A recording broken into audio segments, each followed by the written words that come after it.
The year was 1888. The great wounds of the Civil War had begun to scar over, replaced by the frenetic energy of industry and expansion. Railroads laced their iron stitches across the West, and cities swelled with noise and invention. But in the deep shadowed folds of the Appalachian Mountains, time itself moved differently. It did not march forward. It seeped like water into damp earth, moving through hollows and clinging to ridges with the tenacity of the fog that seldom lifted. In western North Carolina, beyond the reach of telegraph lines and county patrols, lay a place the few locals who knew of it called Hallowed Knell. It was not a town, nor even a settlement. It was a deep, cup-shaped valley, a geographical mistake where the air hung heavy and sounds went to perish. The trail that crossed the ridge above it was treacherous, a narrow ribbon of mud and rock that sensible travelers avoided, particularly as winter approached. It was on such an evening, with a cold, stinging rain turning the trail to slurry, that Amos Fry, a peddler by trade, found himself regretting his shortcut. His mule, laden with tinware, spices, and bolts of cloth, was weary, and Amos himself was chilled to the bone. The sun had vanished, swallowed by a premature dusk of dense gray mist. He was lost, exhausted, and sinking into a quiet despair when he saw it. Through the skeletal trees, far below in the basin of the Nell, a single point of light glowed. A lantern. Hope was a treacherous thing in these parts, but the alternative was a night in the freezing rain. Amos guided his mule down a path so steep it was more of a controlled slide, the sound of his descent swallowed by the oppressive damp. After an hour, he emerged into a small clearing. The cabin was sturdy, built of thick, dark logs, its chimney breathing a steady plume of wood smoke. A small, neatly painted sign hung by the door, swaying slightly in the draft. It read, "Travelers repose rest for the weary, shelter for the lost." Amos let out a breath he hadn't realized he was holding. He tethered his mule under a small lean-to and knocked on the solid oak door. It opened not with a creak but with a smooth, silent swing. A woman stood there, silhouetted against the warm light within. She was younger than he expected, perhaps 30, with pale hair pulled back so tightly it stretched the skin of her face. She wore a simple, homespun dress of gray wool. She did not smile, but her expression was not unkind. It was simply vacant, her eyes fixed on something just past his shoulder. "We saw your light," Amos said, his voice hoarse. "I'm a peddler, Amos Fry. My mule and I are spent. We're looking for shelter from the storm. We can pay." The woman, Mercy, simply nodded and stepped aside, holding the door open. "All travelers are welcome at the Repose. The mountain provides for the lost." Amos stepped inside, blinking as his eyes adjusted to the warmth. The single-room cabin was immaculate. The floorboards were scrubbed white, a fire crackled in a massive stone hearth, and the air was thick with the scent of drying herbs. Sage, rosemary, and something else.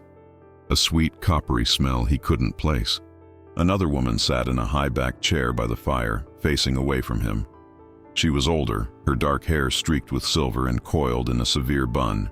She held a large, leather-bound book in her lap. "Sister," Mercy said softly, "a traveler has come, seeking repose." The woman, Prudence, turned her head slowly. Her face was sharp, her eyes a brilliant, piercing blue. They seemed to look right through Amos, not at his rain-soaked coat, but at something deeper, something he himself had forgotten. "He is welcome," Prudence said, her voice a low, resonant hum. "He is weary. He carries a great burden. Sit, Mr. Fry.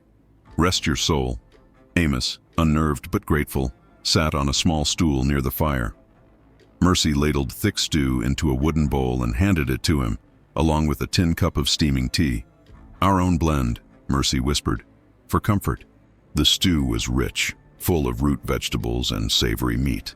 The tea was bitter, but it warmed him instantly, the heat spreading through his limbs like a balm. Prudence watched him, her fingers steepled. "You come from the world below," Prudence stated. It was not a question. "You carry its dust, its anxieties, its sin." Amos shrugged, uncomfortable. "It's just my wares, ma'am, and the mud from the trail." "Sin is a heavy mud, Mr. Fry," Prudence said, her eyes drifting toward the fire. "It clings to the soul. But here, in the Nell, all burdens can be laid down. Here, all debts are paid. You have come to the right place." Amos finished the stew and drained the cup. The herbs in the tea were potent. His eyelids grew heavy, the warmth of the fire turning from comforting to oppressive. The sisters' faces seemed to blur at the edges. Mercy's vacant stare, Prudence's intense, burning gaze. "You must sleep." Prudence's voice seemed to come from far away. "You must rest, so you can be purified. Mercy will prepare your tithing." Amos tried to ask what she meant, but his tongue was thick and useless. He felt himself sliding from the stool, not onto the hard floor, but into a deep, dark softness.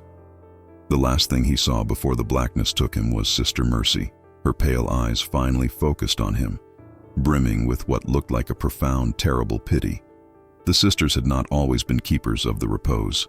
They were the daughters of Reverend Thaddeus Blackwood, a man who had carried the word of God into the mountains like a weapon.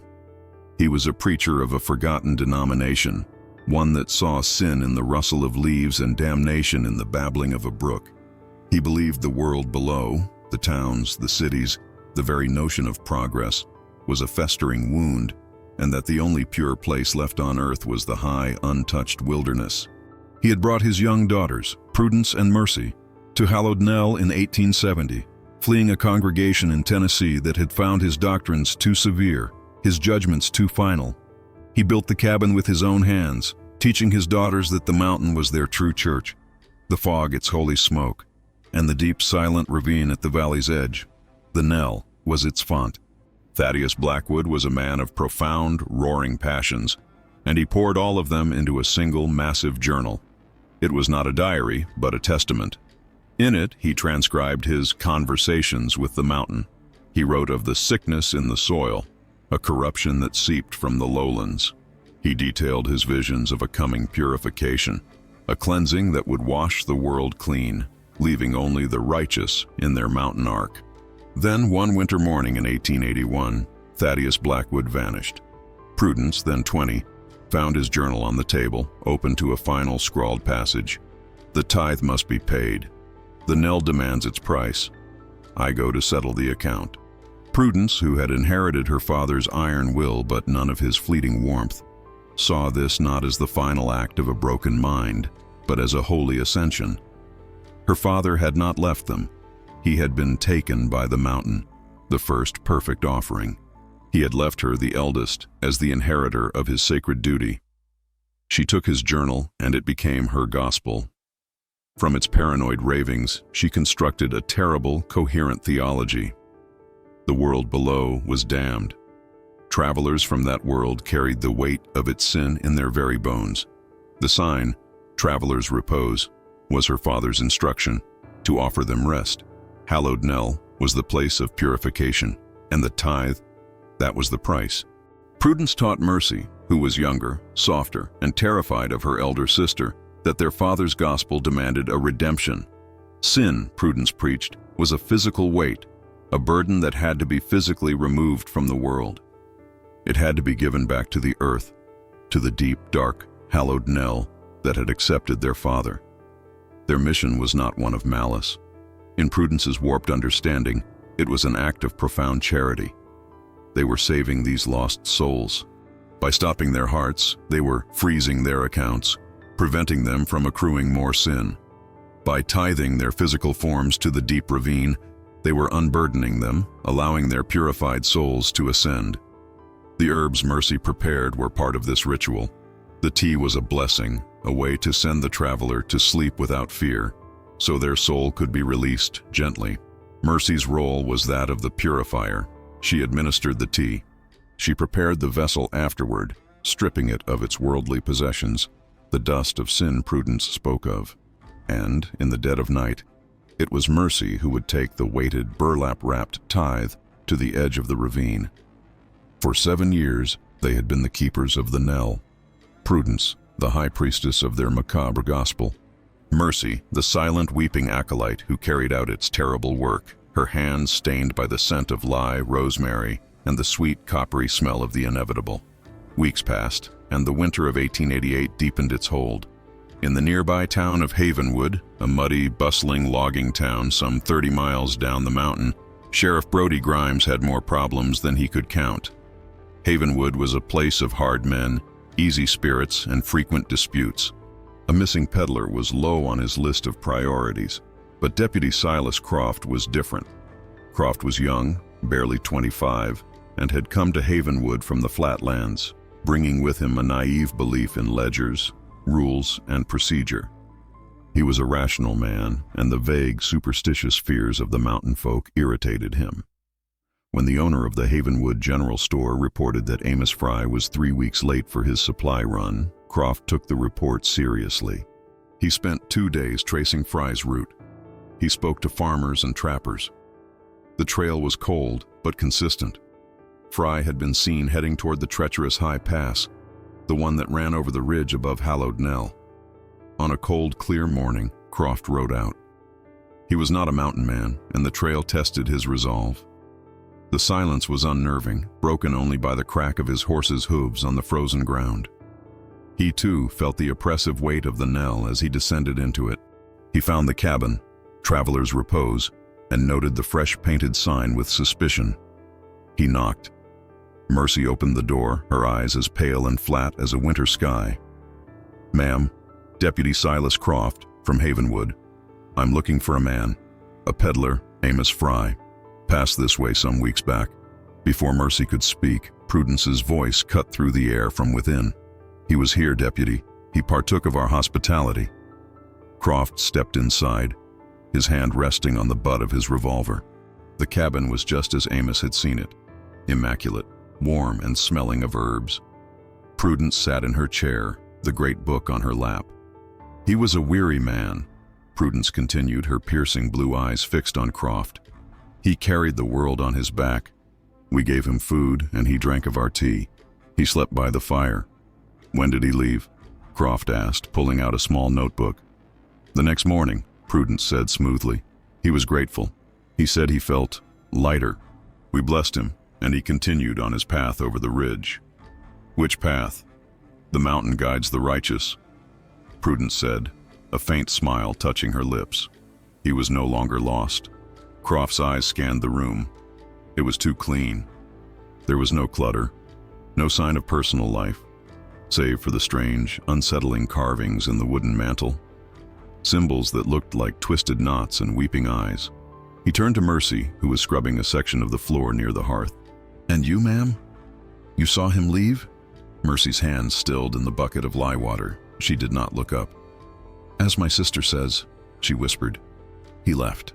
Croft noticed the floorboard she was scrubbing. It was no darker than the others, but her attention to it was obsessive. "Funny," Croft said. "That's the only path in or out of this hollow. If he went over the ridge, he would have had to pass through Havenwood. He never arrived." Prudence's smile did not waver. "The world below is full of temptation, Deputy. Perhaps he found a different path. We are keepers of this repose, not our brother's keepers once they leave its sanctuary. We offered him comfort. His choices after that are between him and his Creator."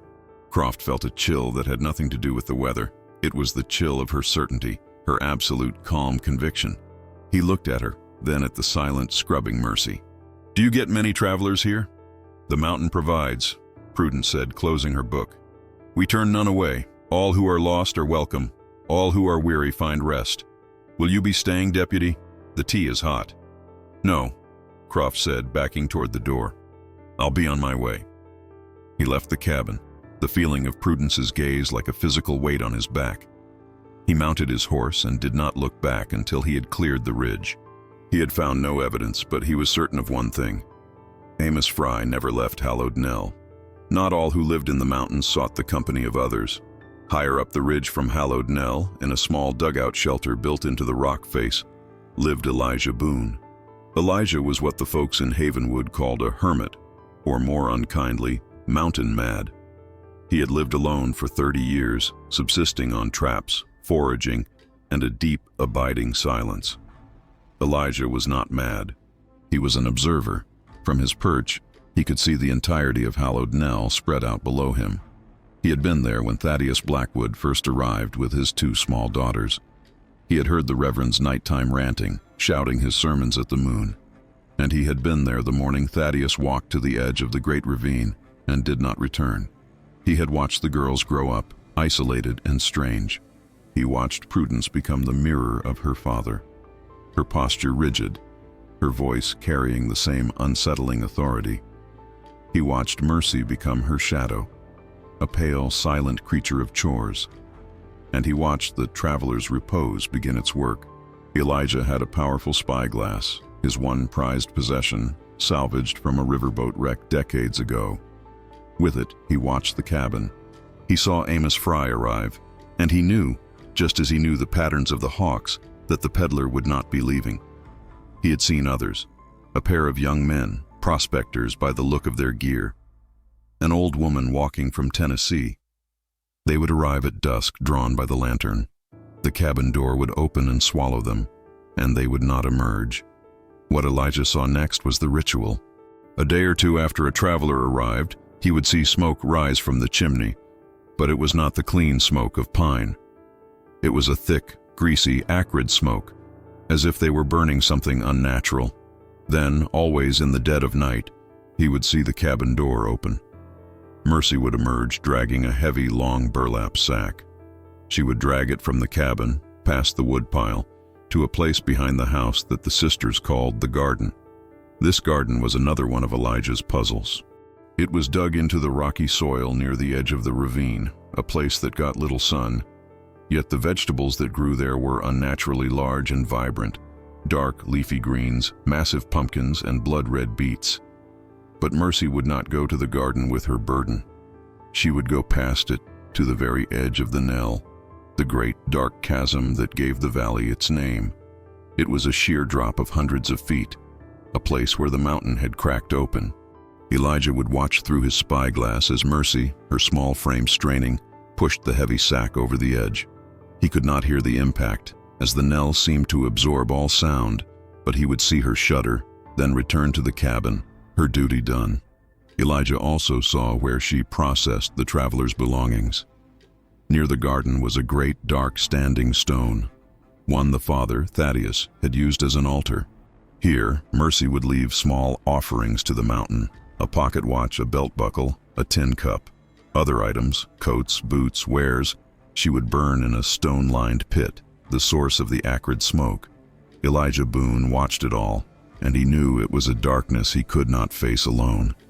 He stayed in his dugout, kept his silence, and prayed that the darkness would remain contained within the Nell. Winter tightened its grip, but the trail, though treacherous, was not impassable. In late December, a new traveler descended into the Nell. This was not a weary peddler or a lost wanderer. This was Thomas Vance, a surveyor from Raleigh, and he was the embodiment of the new world the sisters so despised. Vance was young, educated, and arrogant. He carried a leather satchel full of maps, a gleaming new transit, and a profound disdain for what he called the ignorant hill folk. He was in the area mapping for a timber company that planned to clear-cut the ridges, including the one above Hallowed Nell.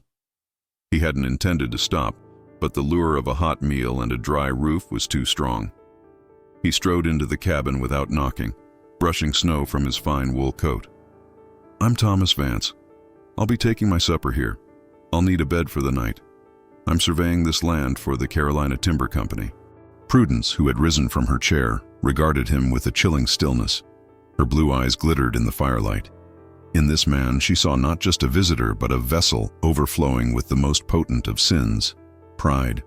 "You are welcome to our table, Mr. Vance," Prudence said, her voice smoother than silk. "But this land belongs to no company. It is a sacred trust." Vance laughed, a short barking sound. "It's a pile of rocks and trees, ma'am. And it'll belong to my employers as soon as my report is filed. Now that stew smells passable. Let's have some." Mercy, her hands trembling, served him. Vance ate noisily, complaining about the lack of salt. Prudence watched him, her calm absolute. "You speak with great certainty, Mr. Vance," Prudence said, opening her gospel. "But the gospel teaches us that pride is the heaviest burden. It is the sin that anchors the soul to the earth, preventing its rise." "Save your sermons, old woman," Vance said, wiping his mouth on his sleeve. "I deal in facts, in lines and figures. Your gospel is nothing but mountain superstition." "Is it?" Prudence's voice was soft, yet it filled the cabin. Our gospel is the word of the mountain itself. It speaks of a purification. It speaks of redeeming the proud, of humbling the arrogant, of tithing the unworthy. Vance, bored with the conversation, pushed his bowl away. Just give me some of drowsy water, or whatever you call your tea. I have an early start. Mercy looked at Prudence, her eyes wide with fear. Prudence gave a single, slow nod. Mercy's hand shook so violently that the tin cup rattled against the kettle. She brought the steaming tea to the surveyor. He took it and noted the bitter, earthy smell. Ugh, what is this, boiled dirt? He took a long, deep draught. Prudence smiled. It is the taste of humility, son. Drink deep. It will help you rest. Vance finished the cup, and within moments his bravado evaporated. A confused look crossed his face. He tried to stand, to say something about his maps, but his legs folded beneath him. He slumped to the floor, his eyes rolling back. Prudence stood over him, her shadow cast long by the fire. He is a strong vessel, she mused, filled to the brim. The Nell will be pleased with this tithing. She turned to her sister, who was rocking back and forth by the hearth, her face pale as ash. Mercy, Prudence commanded, her voice like iron. The night is long. Begin the purification. The Carolina Timber Company was not as patient as a small-town general store owner. When Thomas Vance missed his check-in by a week, they sent a telegram to the sheriff's office in Havenwood. The message was clear. Their surveyor was missing. He was carrying expensive equipment, and they expected him to be found. Sheriff Grimes, facing pressure from wealthy lowlanders, could no longer ignore the situation. He reluctantly authorized Deputy Croft to make a second ride to Hallowed Nell. This time, Croft did not go alone. He brought 2 seasoned deputies, men who were less than thrilled to be riding into the high country in the dead of winter. They arrived at Traveler's Repose in the flat gray light of midday. The cabin seemed even more silent than before. Croft dismounted and pounded on the door. Prudence opened it. She showed no surprise, no fear. The law returns, she said calmly. Have you come for tea, deputy? I'm looking for another man, Prudence, Croft said, pushing past her into the cabin. His deputies fanned out, their expressions grim. Thomas Vance, a surveyor, young, arrogant, carrying a tripod and a leather satchel. Ah, yes, the mapmaker, Prudence said, returning to her chair. He was here, a proud, loud young man. He did not appreciate our hospitality. He left in a hurry. When? 3, maybe 4 days ago. He was angry about the trail. He said our valley was a god-forsaken pit. He was not a righteous man. Mercy was on her knees in the corner, sorting dried herbs into small cloth bags. Her hands were raw and red. He left nothing? Croft asked. He left his pride, Prudence said. We prayed for it after he departed. I'm searching the property, Croft announced. Prudence inclined her head. As you wish. The righteous have nothing to fear from the inquiries of men. Croft and his men tore the small cabin apart. They found nothing. No maps, no satchel, no sign of a struggle. The place was unnervingly clean. They moved to the barn. It was cold and empty, save for the sister's mule and a few tools. But Croft detected it again. That faint, sweet, coppery smell, mixed with lye and wet earth. What's that smell? He demanded. Rosemary, Mercy whispered, having followed them out. We dried in the rafters, for the tea. Croft knew the smell of rosemary. This was not it. He moved past the barn, toward the garden Elijah had told him about. It was covered in a light dusting of snow, the skeletal remains of pumpkin vines visible. He kicked at the frozen dirt. Nothing. He walked to the edge of the ravine, the great silent chasm. The Nell. He stared into its black depths, a cold, unnatural draft rising from it. He's not here, deputy, Prudence said, standing at the cabin door. Your world has claimed him back, just as it claims all things. Croft was defeated.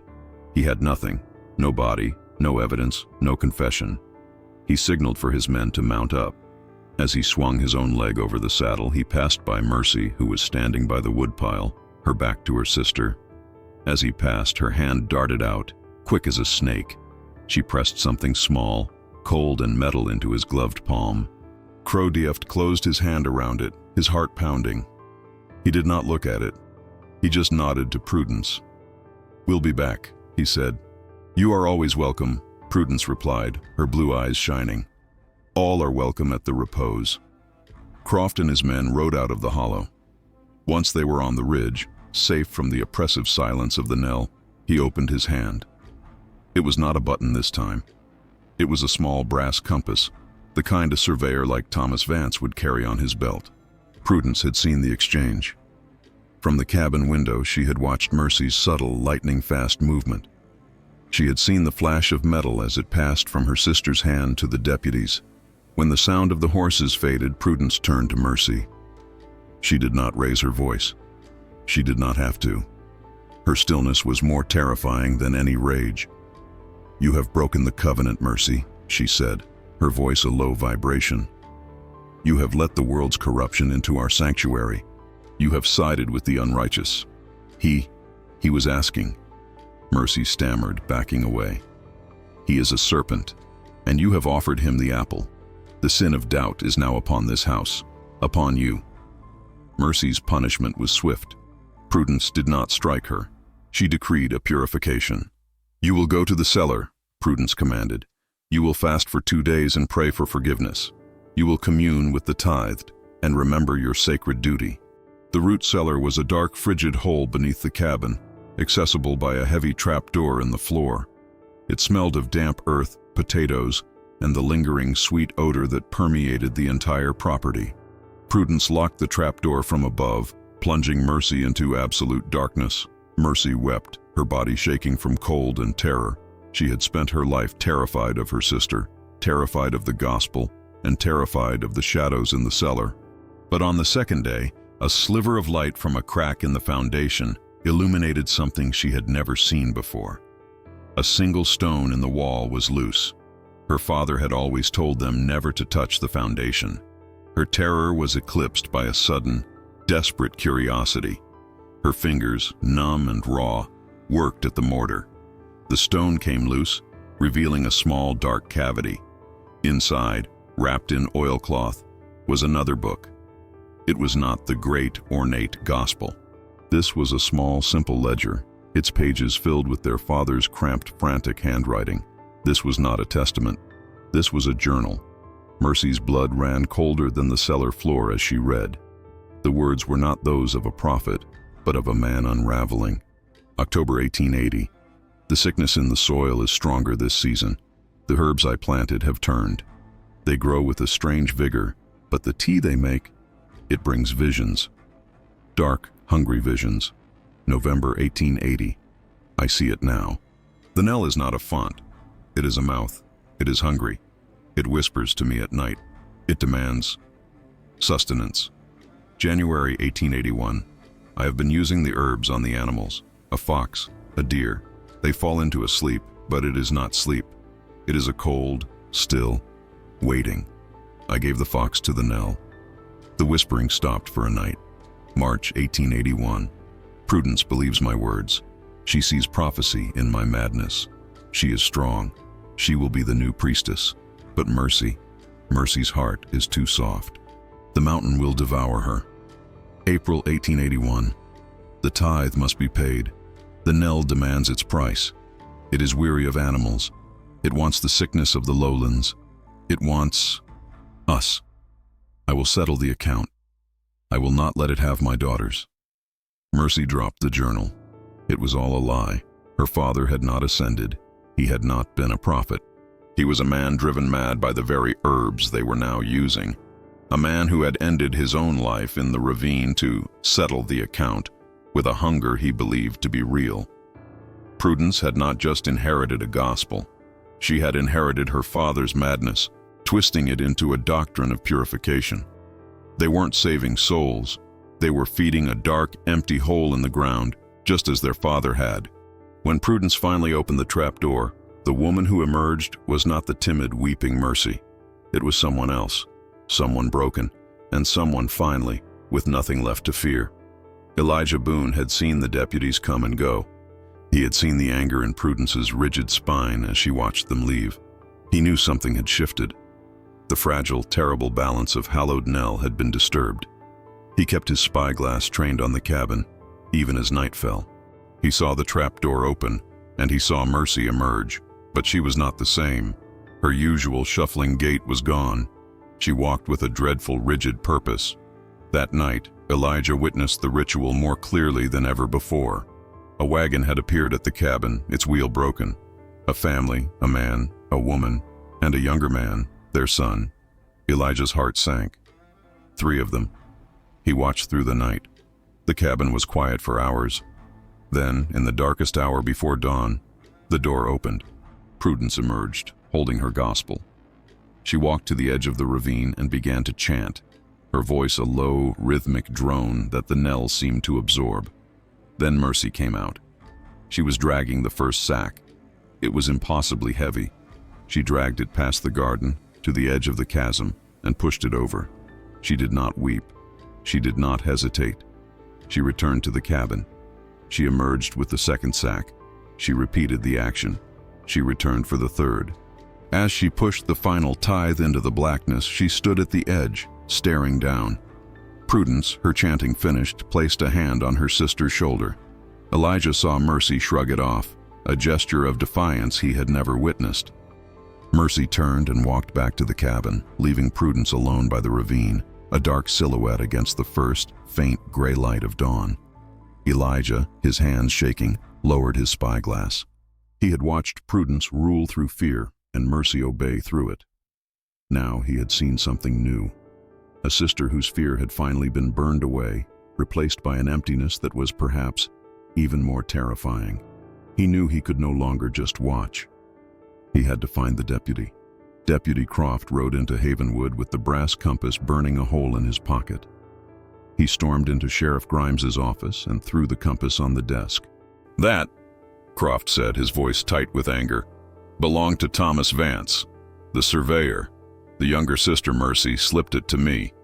Sheriff Grimes, an older man with a face like a worn boot, picked up the compass." He looked at it, then at Croft. "A compass," Grimes said, his voice tired. "A peddler's button. A tin compass. Son, this ain't Raleigh. Mountain folk are scavengers. They find things. They trade things.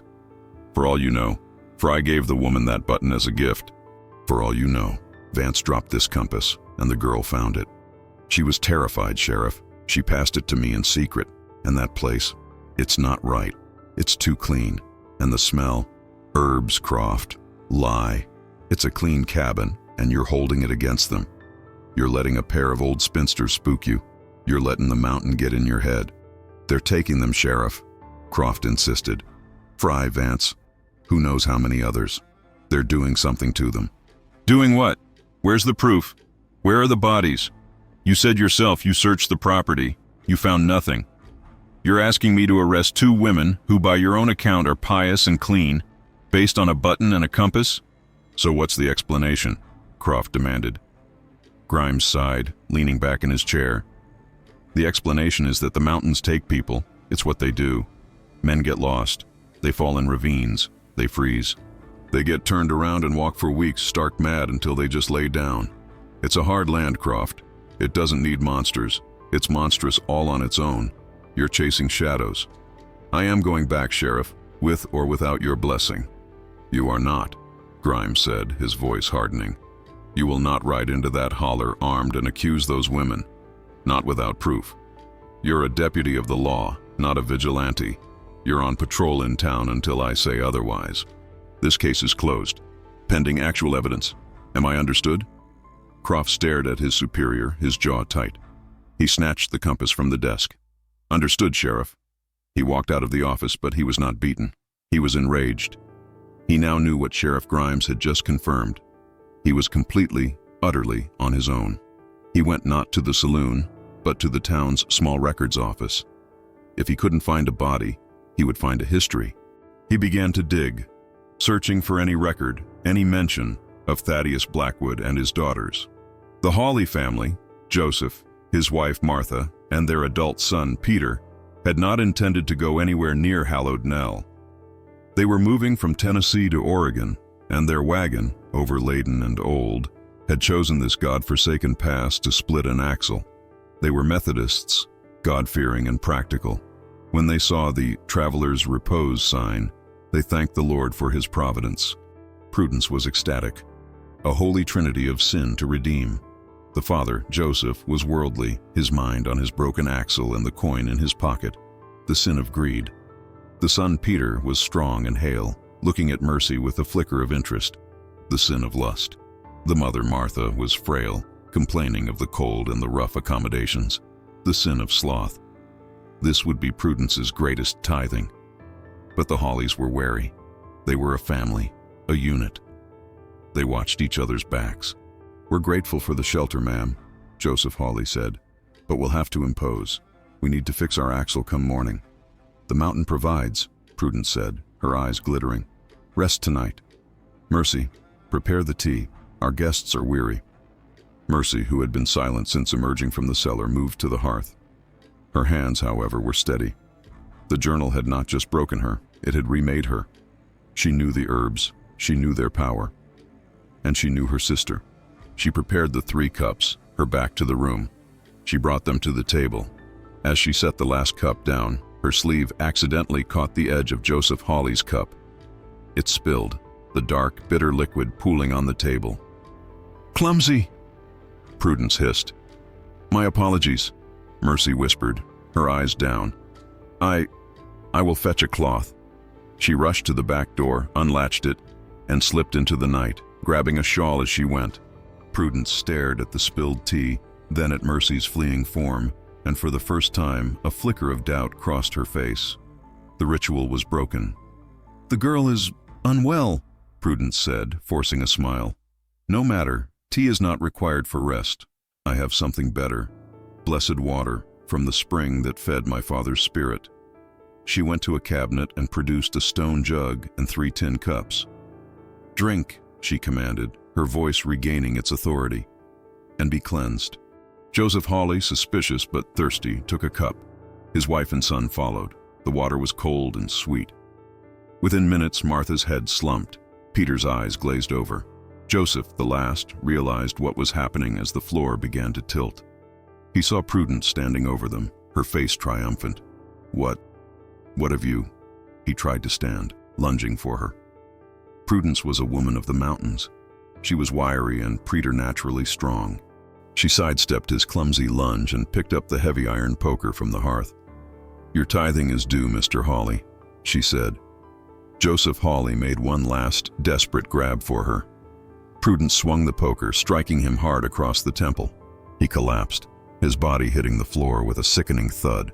Prudence stood over the 3 sleeping forms, breathing heavily. The gospel, her gospel, would be fulfilled, even if she had to do it all herself. Deputy Croft, defying his sheriff's direct order, had ridden out of Havenwood under the cover of darkness. He was armed with his revolver, a rifle, and a cold, hard certainty. He didn't make it 2 miles up the trail before a figure stepped from the trees, blocking his path. "You're going back," a low voice growled. Croft reined in his horse, his hand on his revolver. "Who's there?" Elijah Boone stepped into the moonlight, his face a map of wrinkles, his eyes clear and sharp. "Name's Elijah. I live up Ridge. I've been watching.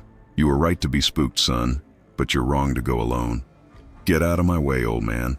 I have legal business." "You have a death wish," Elijah countered. "I saw him, deputy, just tonight. I saw him tithe 3 more, a family, from a broken wagon." Croft's blood ran cold. 3. My God, I was too late. "They're still there," Elijah said.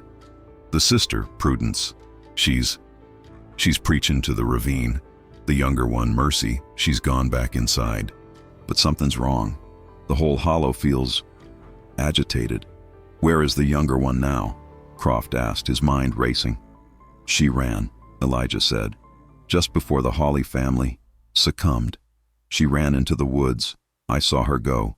She's the key, son. Prudence is the voice, but Mercy is the hands."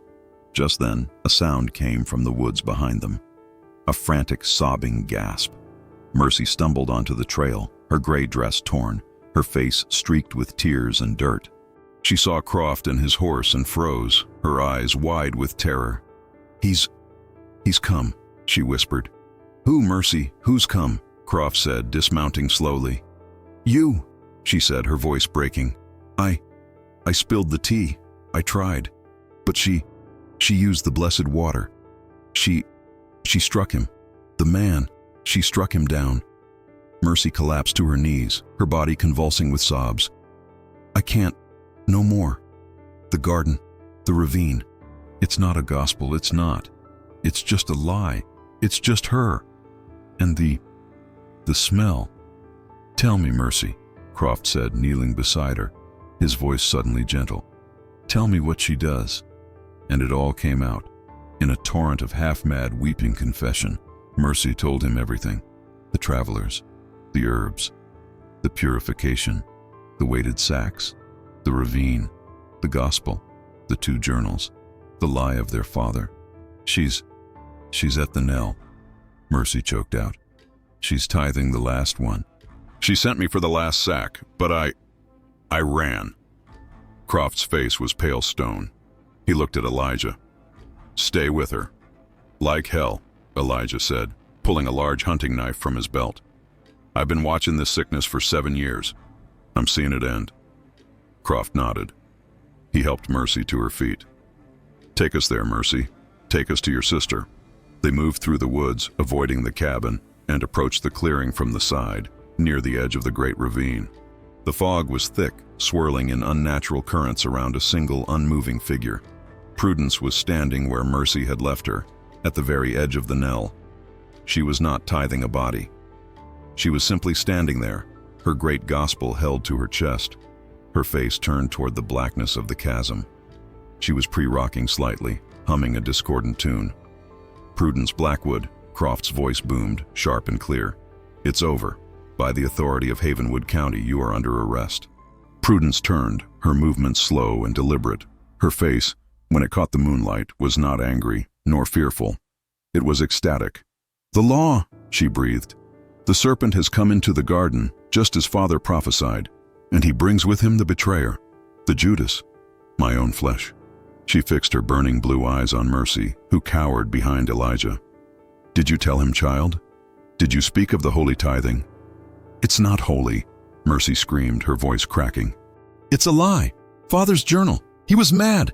The mountain isn't speaking, Prudence. It's just a hole in the ground. The word lie seemed to strike Prudence like a physical blow. Her calm shattered, her face contorting into a mask of pure, righteous fury. Liar! She shrieked, her voice echoing in the knell. Blasphemer! You were never worthy! He spoke to me! He told me! I am the keeper of the repose! I am the hand of the mountain! I cleanse the sin! She held the gospel aloft. This is the word. This is the truth. My father was a prophet. He was taken, and I have continued his work. I have redeemed the greedy. I have purified the proud. I have humbled the lustful. I have offered their weight to the knell, and it has set their souls free. I have saved them. You didn't save them, Prudence, Croft said, walking toward her, his hand out. You took their lives. Amos Fry, Thomas Vance, the Hawley family. How many others? They are not taken, Prudence roared. They are redeemed. They are the tithe. Their sinful bodies are the price for their soul's release, a price I paid for them, a price we paid. She lunged, not at Croft, but at Mercy. Her fingers were curled like talons. And now, betrayer, you will pay yours. Croft moved to intercept her. Prudence, with a strength that belied her frame, shoved him hard. He stumbled, falling to one knee. Elijah pulled Mercy back, just as Prudence's fingers grazed her shawl. Prudence stopped, breathing hard, her chest heaving. She looked at Croft, then at Elijah, then at her weeping sister. She looked at the cabin, her sanctuary now defiled, and she looked at the knell, her altar now witnessed. Her life's work was undone. A strange, sudden calm washed over her face. It is finished, Prudence whispered. She turned her back to them, facing the great, dark chasm. The fog swirled around her feet, making it seem as though she were floating on a gray sea. Prudence, step away from the edge, Croft said, slowly getting to his feet, his hand on his revolver. He spoke of a final tithing, Prudence said, her voice distant again, conversational. I always thought it would be the final traveler, the one who brought the ultimate sin. I thought it might be you, Deputy. the sin of interference. She looked over her shoulder, her blue eyes clear and luminous. But I was wrong. The gospel is subtle. She turned fully to the knell, her arms outstretched, her head tilted back as if to catch the rain. "I have been a faithful servant," she cried out, her voice booming against the rock walls. "I have brought the tithe, I have paid the price for the weary, I have cleansed the vessels." She paused, and a terrible beatific smile spread across her face. "I see now, the final sin, the heaviest, most worthy offering, the one that must be given to settle the account for all, the sin of pride." "My pride?" "Prudence, no!" Mercy shrieked, lunging forward. But Prudence was already moving. She clutched the heavy gospel to her chest, took one deliberate step backward, and vanished into the blackness. There was no scream. There was only the sound of the wind rushing into the vacuum she left behind, followed many long seconds later by a faint, heavy final impact from the unseen depths. The knell, at last, was silent. For a long time, no one moved. Mercy collapsed to the ground, her weeping silent and profound. Elijah Boone spat on the ground, as if to rid himself of a bad taste. Croft, shaking, walked to the edge and peered down, but saw only impenetrable darkness. "It's over," he said, though he didn't believe it. He and Elijah took Mercy back to the cabin. The three bodies of the Hawley family lay where they had fallen, in the cold, drugged sleep from which they would never wake. While Elijah tended to Mercy, building up the fire and forcing hot water between her lips, Croft began his search. He had to document what had happened here. Mercy, in a numb monotone, told him about the trap door. He found it beneath a bearskin rug. He lifted the heavy door and, lantern in hand, descended into the root cellar. The air was frigid, and the smell, that sweet, coppery, herbal smell, was overwhelming. It was the smell of preservation and decay, fighting for dominance. He found the loose stone and the father's second journal. He tucked it into his coat. It was the proof he needed, the story of the madness's birth. But there was more. The cellar was not just for roots. It was a workshop. On one side, shelves were lined with jars of herbs and fungi, all meticulously labeled in Prudence's sharp handwriting. For sleep, for humility, for the tithing. On the other side, in the darkest corner, was the inventory. Croft's lantern illuminated shelves filled with the belongings of the lost. It was a grotesque catalog of lives interrupted. A dozen pairs of men's boots, lined up by size, a stack of woolen coats, a small pile of spectacles, a wooden box filled with jewelry, wedding rings, lockets, and pins. Another box held wallets, pocket knives, and false teeth. Amos Fry's tinware was stacked in a corner. Thomas Vance's leather satchel sat on a table, his maps neatly rolled and tied, as if awaiting his return. This was Mercy's purification, stripping the vessels of their worldly sin, item by item. Prudence had kept it all, a museum of her redemptive work. Croft ascended from the cellar, his face pale as lard. He could not meet Mercy's eyes.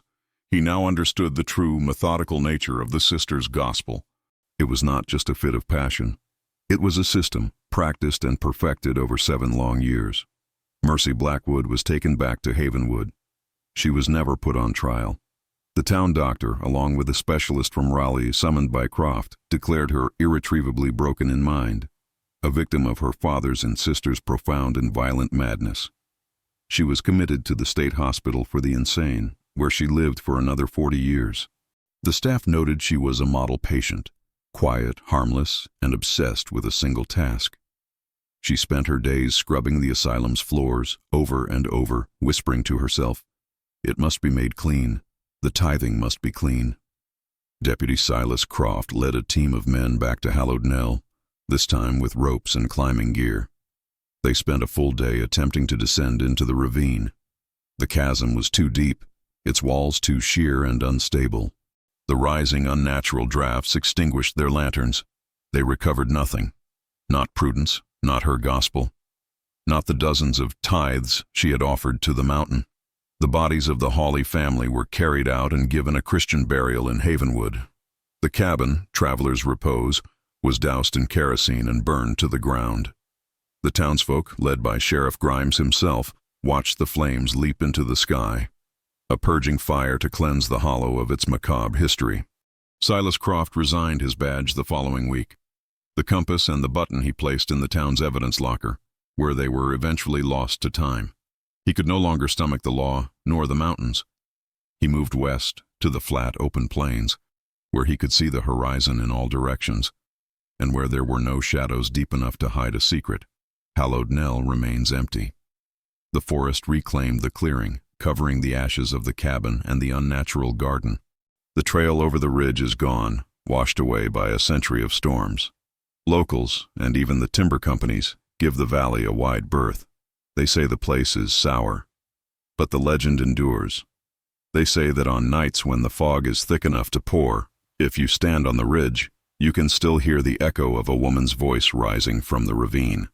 It is not a scream, but a sermon, a dark and certain preaching carried on the wind. And beneath it, if you listen closely, you can hear a second, softer sound. The endless, rhythmic shush-shush-shush of a scrub brush on a wooden floor, and a young woman's quiet, perpetual weeping.